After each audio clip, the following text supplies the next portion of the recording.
여러분 행복하십시오. 성령 충만하십시오. 함께 읽은 마태복음 5장 13절부터 16절까지에는 예수님께서 하신 대선언이 기록되어 있습니다. 바로 이 말씀입니다. 너는 세상의 소금이요 세상의 빛이다. 너는 세상의 소금이요 세상의 빛이다. 이 선언에 초점을 맞추어서 메시지를 듣겠습니다. 첫째 포인트입니다. 엄청나게 높이 평가하시다. 그래요. 예수님께서 당신을 엄청나게 높게 평가하셨습니다. 질문이 있어요? 이 말씀의 대상이 누구입니까? 누구에게 말씀하시는 겁니까? 오늘 읽은 말씀엔 4번이나 반복되어 나오는 말이 있습니다. 너희라는 말입니다. 여기서 말씀하시는 너희가 누구입니까? 예수님의 제자들입니다. 너희는 제자를 가리킵니다. 제자가 누구입니까? 예수님을 믿고 예수님을 따라가는 사람들이죠. 바로 당신입니다. 그러니까 오늘 이 말씀은 예수님께서 당신을 향해 주신 말씀입니다. 이렇게 말씀하십니다. 13절에 너희는 세상의 소금이니, 세상의 소금이라고 선언하고 계십니다. 14절에 이렇게 말씀하십니다. 너희는 세상의 빛이라, 세상의 빛이라고 선언하고 계십니다. 그렇게 되라고 말씀하신 게 아니에요. 소금이 되라, 빛이 되라고 말씀하신 게 아니라 소금이다, 빛이다 라고 선언하셨습니다. 인정하시는 거예요. 이미 소금이라고, 이미 빛이라고 말씀하셨습니다. 예수님께서 그렇게 말씀하셨으면 그런 겁니다. 누구도 부인할 수 없는 겁니다. 거부할 수 없는 거예요. 당신은 세상의 소금이요 세상의 빛입니다. 예수님은 당신을 그렇게 엄청나게 높이 평가를 하셨습니다. 그 당시 사람들은요, 소금을 굉장히 소중한 존재, 즉 신과 같은 존재라고 생각을 했습니다. 아주 소중한 존재로 소금을 여겼다는 거죠. 소금이 값도 비쌌지만 구하기 힘든 아주 귀중한 물질로 여긴 거죠. 이 하늘의 태양과 이 땅에 있는 바다가 합작해서 만든 작품이 소금이기 때문에 그렇습니다. 로마의 문헌을 살펴보면 어떤 학자에 따르면 이런 글을 소개합니다. 태양과 소금보다 더 유익한 것은 없다. 그러니까 태양과 소금이 우리 삶에 굉장히 유용하고 유익한데 같은 등급이라는 거예요. 실제로 라틴어를 보면 태양이라는 말과 소금이라는 말이 발음이 비슷합니다. 태양은 솔레, 소금은 살레, 솔레, 살레 비슷하죠? 근데 가치도 비슷하다는 겁니다. 인간 삶에 영향을 주는 태양의 가치만큼 소금도 그렇게 가치 있다. 근데 예수님께서는 비유하실 때, 은유로 말씀하실 때에 너희는 이런 소금과 같은 존재다라고 말씀을 하신 거죠. 아울러 세상의 빛이라 말씀할 때 빛이라는 것은요, 인간에게 잘 쓰지 않는 용어입니다. 하나님에 대해서 또 메시아 예수님에 대해서 쓸 때 사용하던 용어이죠. 요한 1서 1장 5절 보면 이렇게 기록되어 있습니다. 하나님은 빛이시라. 그에게는 어둠이 조금도 없으시다. 그러니까 하나님에 대해서 언급할 때 쓰던 용어가 빛이라는 용어입니다. 요한복음 8장 12절에 예수님께 이렇게 말씀하시죠. 나는 세상의 빛이라. 메시아 구원자에 대해서 언급할 때 쓰던 단어가 빛입니다. 근데 그런 빛이란 단어를 제자에게 쓰고 있는 거예요. 너희가 세상의 빛이다. 너희는 세상의 소금이요 세상의 빛이다. 예수님은 당신을 이렇게 생각하셨습니다. 어떻게 생각하셨습니까? 이 세상에 없어서는 안 될 소중한 존재다라는 거예요. 있어도 되고 없어도 되는 그저 그런 존재가 아니라는 겁니다. 있어서는 안 될 필요 없는 존재가 아니라는 거예요. 이 세상에 없어서는 안 될 소중한 존재. 당신이요, 가정에서 없어서는 안 될 소중한 존재라는 겁니다. 당신이 당신의 직장에서 없어서는 안 될 소중한 존재이며 당신은 이 세상에 없어서는 안 될, 꼭 있어야 하는, 반드시 있어야 하는 그런 존재라고 예수님께서 선언하신 겁니다. 이 말씀을 읽는데 이런 생각이 들더라고요. 아, 나를 이렇게까지 생각하시다니.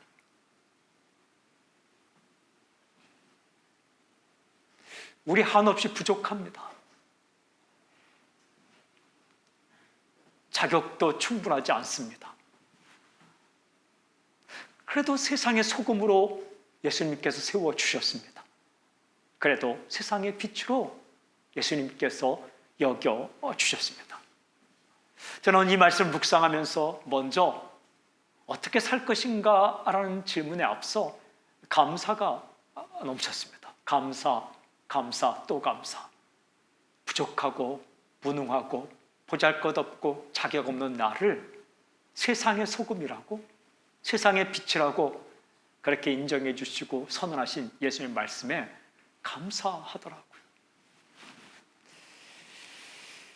질문이 있습니다. 세상의 소금, 세상의 빛이라고 말할 때 이렇게 세움받은 나는, 세움받은 당신은, 세움받은 제자는 어디에서 살아가는가? 두 번째 포인트입니다. 세상 한복판에 세우시다라는 거예요. 예수님은 당신을 세상 한복판에 세우십니다. 우리가 예수님을 믿고 영접한 이후에 바로 천국 가는 것이 아니라 당신은 이 세상 한복판에 살아가게 되는 거죠. 크리스천은 이중성을 가지고 살아갑니다. 하나는 예수 그리스도 안에서라는 것과 또 하나는 세상 안에서라는 것이에요. 제자는 예수 그리스도 안에서 살아갑니다. 이게 행복입니다. 주님 안에 살아갑니다. 주님의 보호를 받고 살아갑니다. 주님을 따라 살아갑니다. 주님과 함께 살아갑니다. 또 하나의 사실은 세상 안에서 살아갑니다. 예수님 안에서 예수님과 함께 살아간다는 이거 엄청난 겁니다. 그러나 동시에 세상을 떠날 수가 없습니다. 세상 안에서 살아가는 거죠. 그래서 예수님이 이렇게 말씀하시죠. 세상의 소금, 세상의 빛이라고 말씀하십니다. 세상이라고 번역된 말은 세상의 소금 할 때는 게스라는 단어를 써요. 게스는 땅이라는 말이고 또 세상의 빛이라고 말할 때는 코스모스라는 단어를 써요. 코스모스는 우주라고 번역됩니다. 땅과 우주, 그러니까 이 세상을 가리키는 거죠. 이 세상에서 있어야만 하는 빛이요, 이 세상에서 꼭 있어야만 하는 소금이다라고 말씀하시죠. 세상살이, 이 세상에 살아가는 것 때로 힘들고 어려울 때가 많죠. 때로가 아니라 자주 있죠. 만만치가 않습니다. 어렵습니다. 버티기 힘들고 견디기 힘들 때도 있습니다. 그래도 크리스천은 세상 안에 있어야 합니다. 세상 안에서 세상을 향하여 세상을 위해 존재하는 그런 존재로 예수님께서 우리를 세우셨습니다. In the world, 세상 안에서. Toward the world, 세상을 향해. For the world, 세상을 위해서 존재하는 그런 아주 소중한 존재로 여겨주셨고 세워주신 거죠. 질문이 있어요. 그럼 제자는 세상 한복판에서 어떻게 살아가는가? 대답이 세 번째 포인트입니다. 소금이요 빛이다 라는 거예요. 예수님은 당신을 소금으로 세우셨고 빛으로 세우셨다. 소금, 세상의 소금. 세상의 소금이라고 말할 때 소금은 어떤 역할을 하는가? 바로 이 역할입니다. 맛을 내다. 맛을 내는 거예요. 예수님 분명히 말씀하십니다. 우리가 읽은 13절 말씀, 너희는 세상의 소금이니 소금이 맛이 그 맛을 잃으면 무엇으로 짜게 하리요? 후에는 아무 쓸데없어 다만 밖에 버려져 사람에게 밟힐 뿐이니라. 음식의 맛을 좌우하는 가장 소중한 존재가 소금입니다. 간이 안 맞으면 음식 정말 먹기 힘든 거죠. 소금의 어떤 역할을 주께서 말씀하고 계시는가? 중요한 단어 한 가지가 나오죠. 맛이라는 단어입니다. 맛. 소금은 음식의 맛을 냅니다. 소금이라고 말할 때는 세 가지 정도 이미지로 쓰입니다. 하나는 순수함. 소금이란 결정체가 아주 하얗고 순수하기 때문에 순수함이라고 쓰일 때가 있고, 또 하나는 방부제, 소금은 썩는 것을 막기 때문에 방부제 역할로 우리가 사용되죠. 또 하나가 맛. 근데 오늘 성경에서 예수님께서 소금이라고 말씀하실 때는 분명히 말씀해 주셨습니다. 맛이란 단어를 쓰고 있어요. 그러니까 소금의 가장 중요한 역할이 음식의 맛을 내는 것, 그런 존재라는 거예요. 마가복음과 누가복음 읽어봐도 소금이라고 말씀할 때 맛을 내는 그런 기능을 말씀하십니다. 마가복음 9장 50절, 소금은 좋은 것이로되 만일 소금이 그 맛을 잃으면 무엇으로 이를 짜게 하리요. 누가복음 14장 34절, 소금이 좋은 것이나 소금도 만일 그 맛을 잃으면 무엇으로 짜게 하리요. 그러니까 소금은 음식의 맛을 낸다. 그러므로 세상의 소금이라고 우리에게 말씀하실 때 어떤 의미인가? 세상에서 삶의 맛을 내는 존재다라는 거예요. 이 세상에 살면서 때로 무의미하고 건조하고 힘들고 어려운 세상을 살아갈 때 당신을 어떤 존재로 세웠는가? 삶의 맛을 내는 존재로 당신을 세우셨다라는 거예요. 당신이 어느 자리에 가면 살아가는 맛이 나야 된다는 거예요. 그런 기대를 가지고 그런 사람으로 당신을 부르셨습니다. 그런데 주님께서 이렇게 말씀하셨어요. 소금이 만일 그 맛을 잃으면 무엇으로 짜게 하리요? 후에는 아무 쓸데없어 다만 밖에 버려져 사람에게 밟힐 뿐이니라. 소금이 맛을 잃듯이 당신이 맛을 잃으면 사람에게 버려진다. 밟힐 뿐이다. 그래, 궁금증이 있어요. 소금이 맛을 잃을 수 있는가? 굉장히 불가능한 일이에요. 진짜 소금은 맛을 잃지 않습니다. 아주 만약에 소금이 변질된다면 이거 큰일 나는 거죠. 그만큼 크리스찬이 삶의 맛을 내는 역할을 잃어버리면 큰일 난다는 겁니다. 이게 여간에서는 일어날 수 없는 일인데 그래도 그런 일이 일어나면 아주 큰일 난다. 반대로 말하면 맛을 잃지 않고 맛을 내는 것이 굉장히 중요하다라는 말씀이죠. 그런데 좀 더 깊이 묵상할 때 맛을 잃다라는 의미가 뭘까? 어떻게 살 때에 예수님의 제자가 맛을 잃게 되는가? 여기서 맛을 잃다라는 용어는요, 이런 뜻을 가지고 있어요. 어리석게 되다. 어리석게 되다는 것은 뭡니까? 가장 중요한 것을 잃어버리다. 바보같이 사는 게 뭡니까? 가장 소중한 것을 잃어버리는 거죠. 어리석은 게 뭡니까? 하찮은 가치를 얻기 위해 굉장히 가치 있는 것을 버리는 것. 장사 그렇게 하면 안 되는 거죠. 작은 가치를 얻기 위해 큰 가치를 버리면 이게 굉장히 어리석은 일이에요. 바보 같은 일입니다. 그게 맛을 잃는다라는 의미에 들어있는 뜻입니다. 여러분, 세상의 것들을 얻기 위해서 제자라는 정체성, 그것을 던져버리고 잃어버린다. 이게 어리석은 일이고 이게 맛을 잃는 것이다. 예수님의 제자로서 예수님 말씀을 따르고 예수님의 삶을 따르고 예수님의 권고를 따르고 예수께서 말씀하신 삶의 방식들을 따라야 되는데 그 방법을 따르는 것을 포기하고 그냥 세상의 것들을 조금 얻기 위해 그것을 잃어버린다. 이거 어리석은 것이고 그리고 이것이 맛을 잃는 것이다 라는 말씀이죠. 여러분, 제자가 제자의 맛을 지키는 길은 예수님을 따르는 것이죠. 정체성을 잃어버리지 않는 것.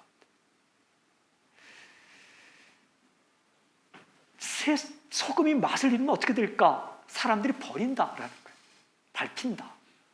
제자가 제자의 맛을 잃어버리면 여러분, 사람들이 거들떠보지도 않습니다.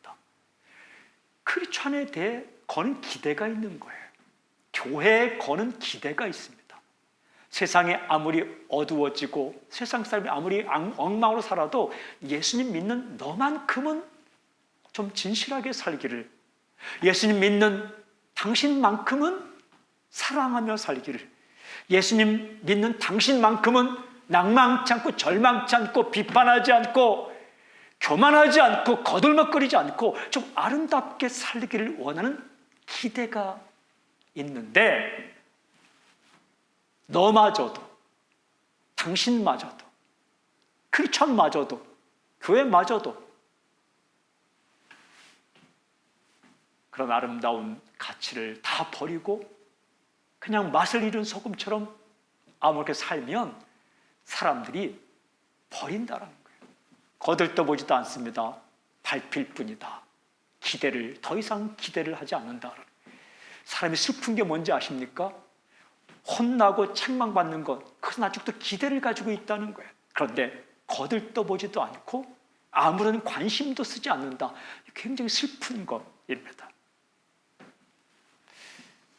그런 존재가 된다라는 거예요. 이 주님의 말씀 앞에 우리가 가지는 소원이 무엇입니까? 맛을 내며 살아야겠구나. 저는 선포하고 축복합니다. 아멘 하십시오. 맛을 내며 살기를 저는 선포합니다. 네, 맛을 내며 살아라. 질문이 있어요. 맛을 내며 살 수 있는 비결이 뭘까? 어떻게 하면 예수님의 제자인 내가, 크리스찬인 우리가 세상에서 삶의 맛을 내며 살 수 있을까? 비결은 딱 한 가지예요. 내가 맛있게 사는 거예요. 맛을 잃지 않고 살아갈 때 가정에서, 직장에서, 삶의 현장에서 맛을 내며 살 수 있는 거죠. 인생의 진정한 맛이 무엇일까? 제자가 누릴 수 있는, 예수님의 제자가 누릴 수 있는 진정한 인생의 맛이 무엇일까? 그게요, 예수님 따라가는 거예요. 예수님 따라가는 거예요. 마태복음, 마가복음, 누가복음, 요한복음 읽어보면 예수님의 삶에는 맛이 있어요. 또 멋이 있어요. 사랑하고 섬기며 용납하고 받아들여지는 정말 삶의 아름다운 맛을 발견할 수 있습니다. 마태, 마가, 누가, 요한복음을 읽어보면서 예수님의 삶의 스타일을 이렇게 묵상해 보면 용서가 있어요. 용서. 제자를 용서하고 사람들을 용납하는 용서가 있어요. 어린이가 와도 막지 말라. 어린이 막지 말라. 가늠하다 현장에서 붙잡힌 여인, 그를 거부하지 않고,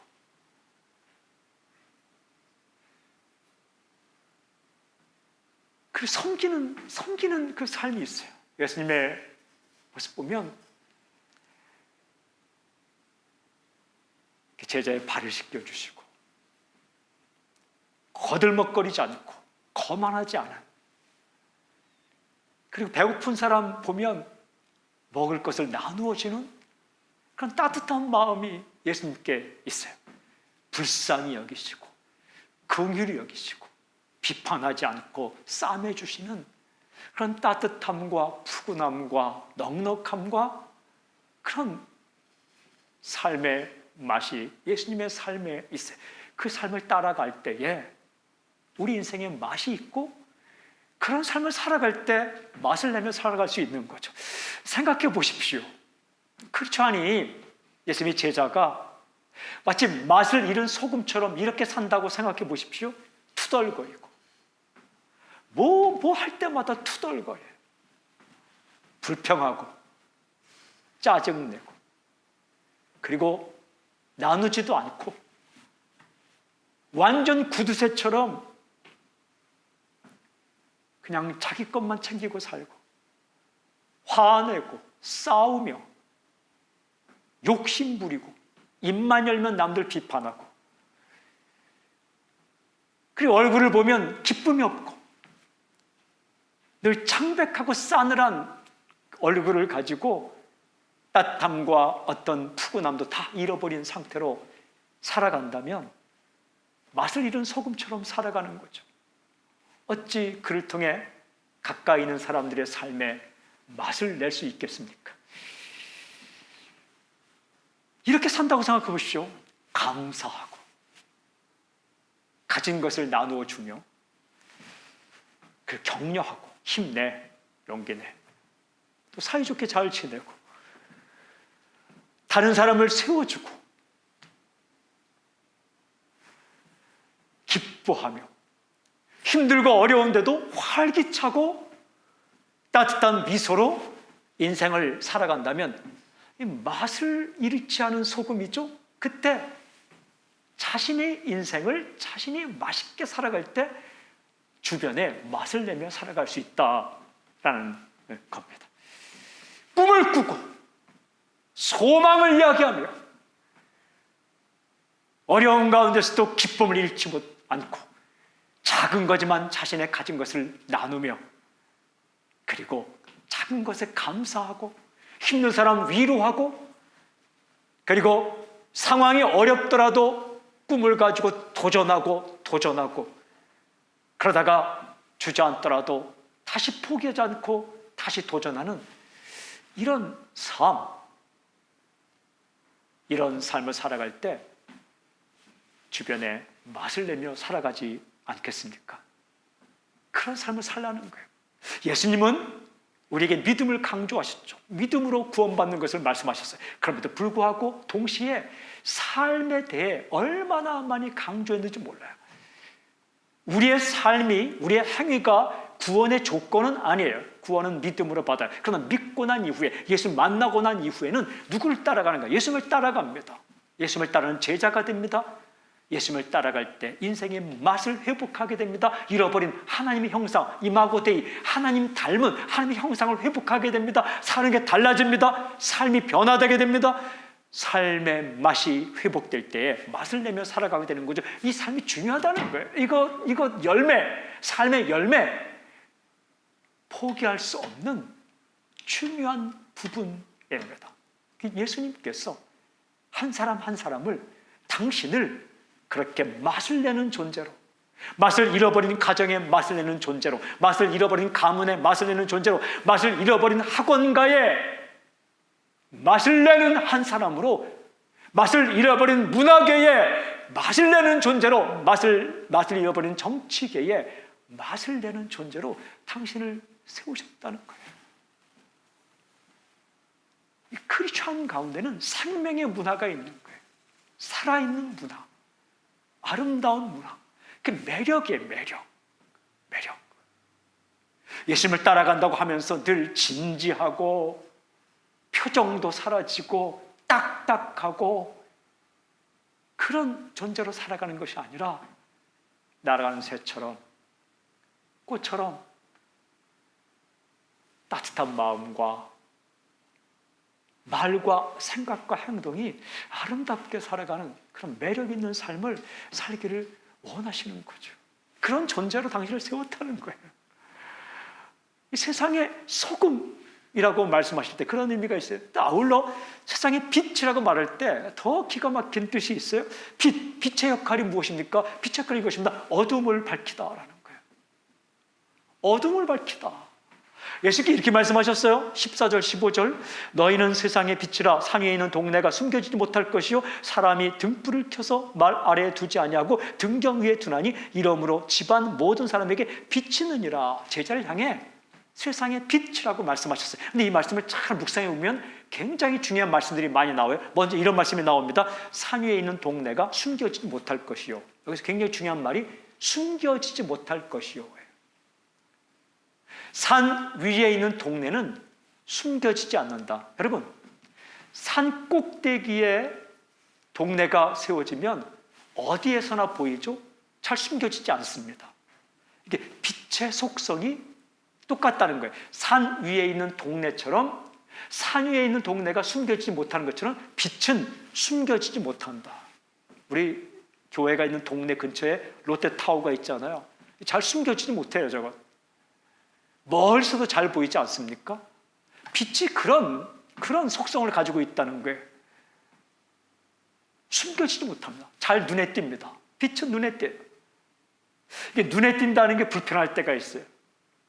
피할 수 없습니다. 예수님의 제자는 눈에 띌 수밖에 없다는 거예요. 드러날 수밖에 없다는 거예요. 너 예수 믿지? 노출될 수밖에 없다는 거예요. 왜 그렇잖아요. 밤에 여러분은 잠을 잘 때 어떻게 하는지 모르겠어요. 불을 켜놓고 주무시는지. 저는 개인적으로 잘 때 다 끄고 잡니다.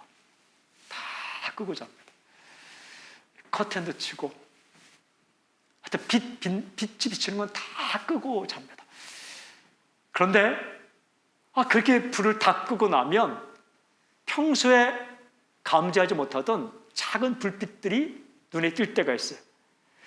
전등 스위치의 위치를 알려주는 붉은색 빛이 있더라고요. 제가 이사간 집에 안방에 이렇게 보면 밤에 갑자기 일어나서 불을 켜고자 할 때 어느 곳에 스위치가 있는 걸 알려주기 위해서 전등 스위치 버튼 옆에 불빛이 하나 있더라고요. 그게 신경 쓰이는 거예요. 다 끄고 나면 그게 굉장히 밝게 빛나요.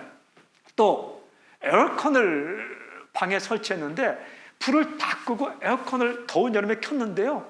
그 에어컨 오른쪽 상단부에 에어컨의 기능을 알려주는 이렇게 짧은 막대기에 3개의 막대기가 있더라고요. 제가 박스 오려서 그거 가렸습니다. 밤중에 그게 굉장히 밝게 보이는 겁니다.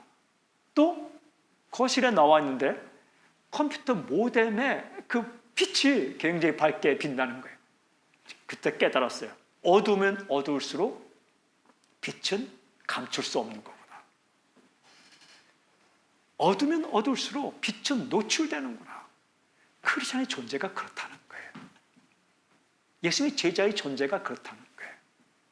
예수님의 제자는 빛으로 부름받았기 때문에 세상이 어두워지면 어두워질수록, 세상이 어두우면 어두울수록 자꾸만 노출될 수밖에 없다라는 겁니다. 그런데 이건 누가 그렇게 하시는가? 하나님께서 그렇게 하시는 거예요. 이런 말씀이 있죠. 사람이 등불을 켜서 말 아래에 두지 아니하고 등경 위에 두나니. 사람이요, 등불을 켜면 말은 여기 타는 말이 아니라 곡식을 재는 이게 큰 그릇을 말합니다. 한 말, 2말 되지 않습니까? 그런 큰 그릇 밑에 두지 않는다. 어떤 바보가 등불을 켜서 그릇 밑에 숨기냐? 등경 위에 둔다. 왜? 노출되게, 빛을 비추게. 이유는 이렇게 있습니다. 이렇게 이러므로 집안 모든 사람에게 비치느니라. 모든 사람에게 비칠 수 있게끔 불을 켜면 불을 말 아래, 그 그릇 안에 두지 않고 등경 위에 둔다. 하나님께서 그렇게 하신다는 거예요. 하나님께서 당신을 세상의 빛으로 불렀는데 세상의 빛으로 불러놓고 그냥 숨겨놓지 않는다는 거예요. 당신을 노출시킨다는 거예요.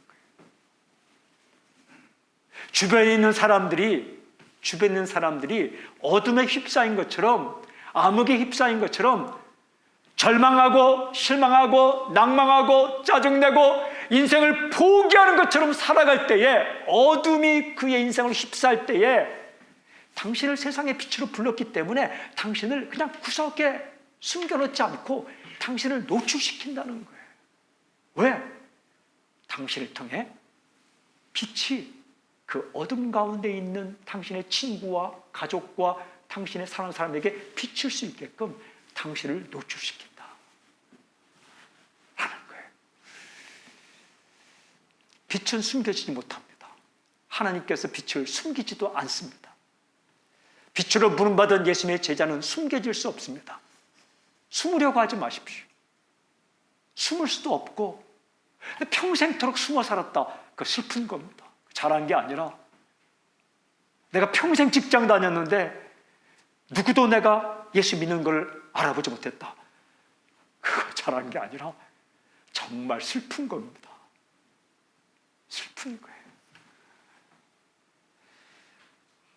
노출될 수밖에 없다. 하나님께 노출시킨다. 빛을 비추게 한다. 그런데 어떻게 노출되어야 할까요? 죄를 짓고 못된 짓 하고 엉망으로 노출되기를 원하십니까? 아닙니다. 빛으로 부름받은 우리가 어떻게 노출되는가? 이어지는 16절에 이렇게 기록되어 있어요. 이같이 너희 빛이 사람 앞에 비치게 하여 그들로 너희 착한 행실을 보고 하늘에 계신 너희 아버지께 영광을 돌리게 하라. 아멘. 할렐루야. 이같이라고 사용하고 있어요. 이같이라는 것은 앞의 문장과 뒤의 문장을 연결시키는 거예요. 앞에는 어떤 말씀이 있었습니까? 산 위에 있는 동네가 숨겨지지 못하는 것처럼 빛은 숨겨질 수 없다. 빛은 노출된다. 사람이 등불을 켜서 말 아래에 두지 않고 등경에 두는 것처럼 하나님은 당신을 빛으로 불러서 숨기지 않고 노출시킨다. 이 가치라는 것은 이런 것처럼을 이제 구체적으로 어떻게 살 걸 풀어주는데, 어떻게 사는 것이 빛으로 노출되는 것이고 어떻게 사는 것이 사람들에게 빛을 비추는 것인가, 어떻게 말씀하면 이런 문장이 나옵니다. 착한 행실, 착하게 사는 것이다. 우리가 착하게 살 때 빛을 비추며 살 수 있다. 착한 행실이 바로 제자들이 이 세상에 비추어야 할 빛이다. 여러분, 예수 믿는 사람들이, 예수님의 제자들이 선하게 사는 행동이 굉장히 중요합니다.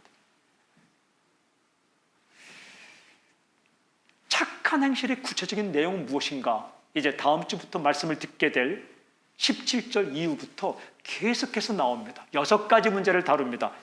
살인의 문제, 살인. 진짜 살인이 무엇인가? 간음의 문제, 간음이 무엇인가?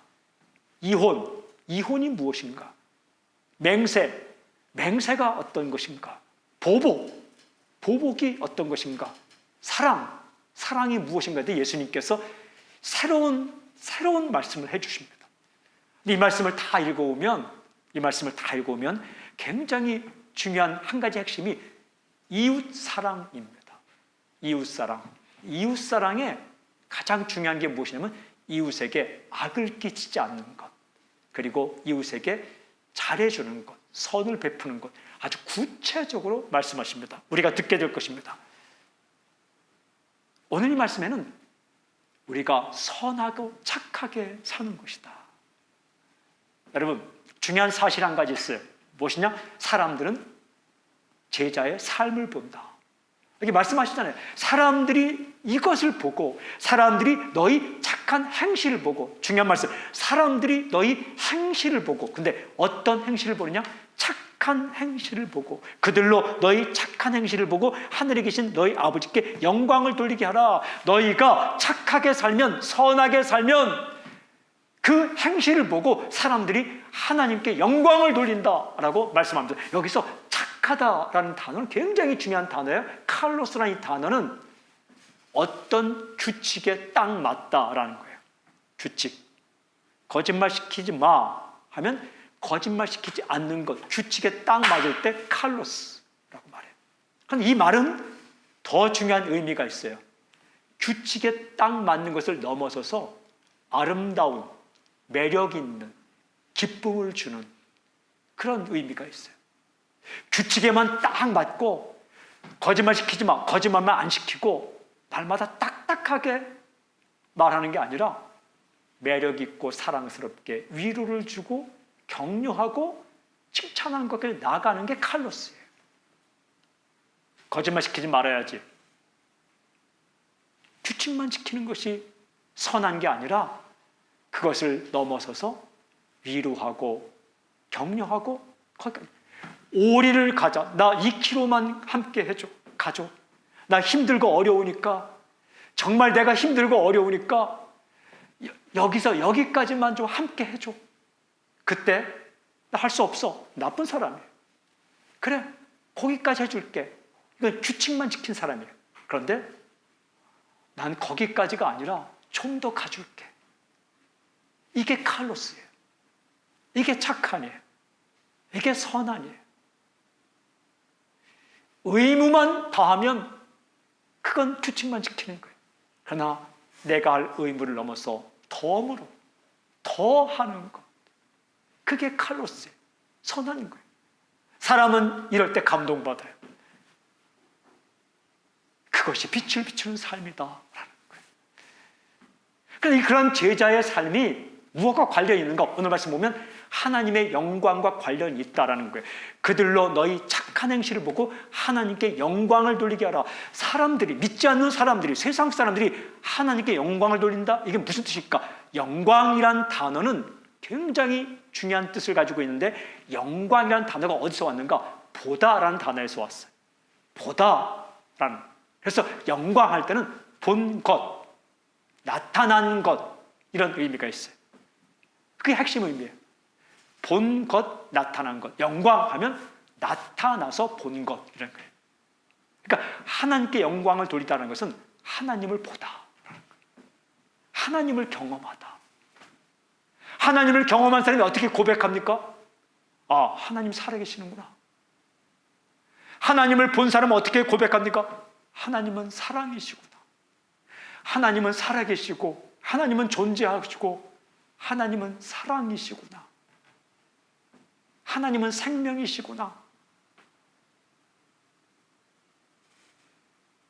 그게 하나님을 경험한 것이고, 그렇게 고백하는 것이 하나님께 영광을 돌리는 거예요. 세상에 신이 어디 있어? 세상에 신이 어디 있어? 어떻게 신이 존재해? 라고 말하던 사람이 당신의 선한 행실을 보고 감동을 받아 당신이 믿고 있는 하나님, 당신이 믿고 있는 예수님을 향해서 하나님 진짜 계시네 라고 그렇게 인정하는 것이 하나님께 영광을 돌리는 것이다. 정말 각박하고 야박하고 정이 없는 세상 가운데서 어느 날 당신을 통해 세상의 정을 느끼고 따뜻함을 느낀 사람이 당신의 선한 행실을 보고 이렇게 말한다. 하나님은 사랑이 넘치는 분이구나.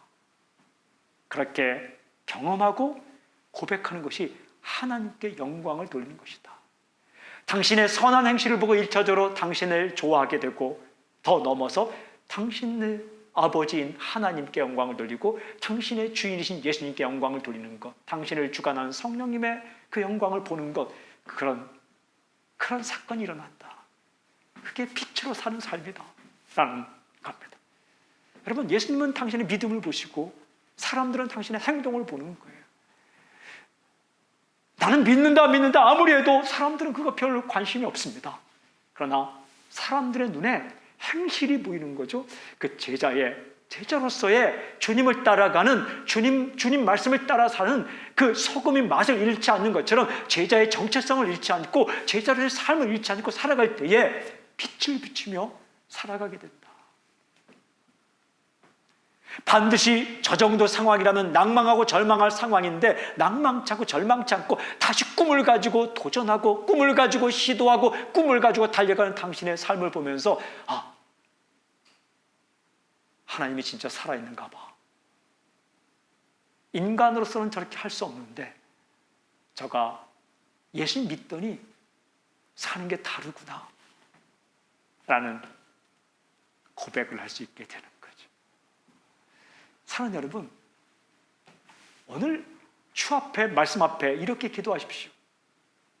하나님, 내가 제자의 맛을 잃지 않게 해주십시오. 좀 심각하게 말하면 맛이 가지 않게 해주십시오. 세상 속에 살지만 제가 예수님을 따르는 제자로서 예수님의 삶의 모습을 닮아 살게 해주십시오. 이렇게 기도하십시오. 하나님, 내 삶의 선한 행실, 주께서 말씀하시는 그렇게 규범도 지키지만 매력 있고 아름다운 그런 아름다운 행실이 있게 해주십시오. 마음이 따뜻하게 해주십시오. 나눌 수 있게 해주십시오. 나의 생각과 나의 말과 나의 손과 발이 주님을 닮게 해주십시오. 나를 소금과 빛으로 세우셨는데 내 있는 자리에서, 세상 한복판에서, 가정의 한복판에서, 직장의 한복판에서, 삶의 한복판에서 인생의 삶의 맛을 내며 그리고 어두운 사람들의 마음을 밝히며 살 수 있도록 나를 붙잡아 주시옵소서. 주님, 내 생각과 내 말과 내 손과 발과 내 지갑과 나의 삶 전체를 다시 한번 튜닝해 주십시오. 다시 한번 저를 붙잡아 주십시오. 주의 말씀을 따라 이 소금과 빛의 사명을 잘 감당하며 살게 해 주십시오. 첫 번째, 감사합니다. 나를 이렇게 높이 평가해 주셔서 감사합니다. 부족하고 무능하지만 나를 소금과 빛으로 세우셔서 감사합니다. 두 번째는 세상 한복판에 세우셔서 아직도 기회를 주셔서 감사합니다. 아직도 소금으로 빛으로 살 수 있는 기회를 주셔서 감사를 드립니다. 세 번째, 소금으로서 맛을 내며 빛으로 어둠을 밝히며 살 수 있는 내 자신이 되게 해 주십시오. 그렇게 소망을 가지십시오. 소원을 아뢰십시오. 그때 당신이 밟는 땅마다, 당신이 만나는 사람마다, 당신이 걸어가는 그 길마다 생명의 문화가 다시 힘을 내고, 다시 용기를 내고, 다시 달려가고, 엎어졌던 사람이, 넘어졌던 사람이, 포기했던 사람이, 주저앉은 사람이 다시 일어나 달려가는 놀라운 회복의 역사가 있을 것입니다. 그렇게 살아가는 놀라운 인생이 될지어다. 할렐루야. 주님을 찬양합니다. 주를 높여드립니다. 주를 경배합니다. 아멘, 아멘, 아멘.